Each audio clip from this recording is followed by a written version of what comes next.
আপনাদের সকলকে আমি একটি বিনীত অনুরোধ করতে চাই, করব সত্যি? আচ্ছা, কি সেই বিনীত অনুরোধ? প্রিয় ভাই বোনেরা, আপনাদের সাথে আমি 18 বছর ছিলাম।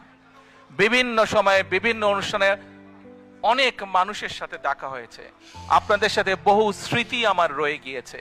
আপনাদের সাথে বহু দুঃখ কষ্ট আমি শেয়ার করেছি। আপনারা বিভিন্ন সময়, আমার বক্তব্যের শুরুতেই বলেছি, যুক্তরাজ্য সহ বিভিন্ন দেশের প্রবাসী, বিশেষ করে যারা জাতীয়তাবাদী, বাংলাদেশি জাতীয়তাবাদের রাজনীতিতে বিশ্বাস করেন, আপনারা বহু মানুষ বিভিন্ন সময় আমার পরিবারের দলের বিপদের সময় আমাকে মানসিকভাবে সাহস দিয়েছেন, সহযোগিতা করেছেন, সমর্থন জুগিয়েছেন। আজকে বিশেষ করে লন্ডনে যারা আছেন, বিশেষ করে তোমরা যারা ইয়াং আছো, ছবি তোলার জন্য পাগল হয়ে যাচ্ছ, প্রত্যেকের কাছে আমার একটি অনুরোধ, 25 তারিখে ইনশাআল্লাহ আপনাদের দয়া আল্লাহর রহমতে আমি দেশে ফিরে যাব।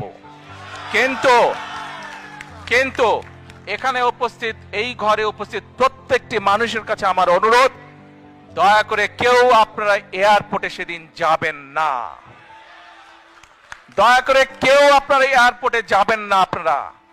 কারণ এয়ারপোর্টে গেলে একটি হট্টগোল তৈরি হবে এবং মানুষ জানবে যে এরা সব বাংলাদেশি, এবং দেশের সুনাম নষ্ট হবে, দলের সুনাম নষ্ট হবে।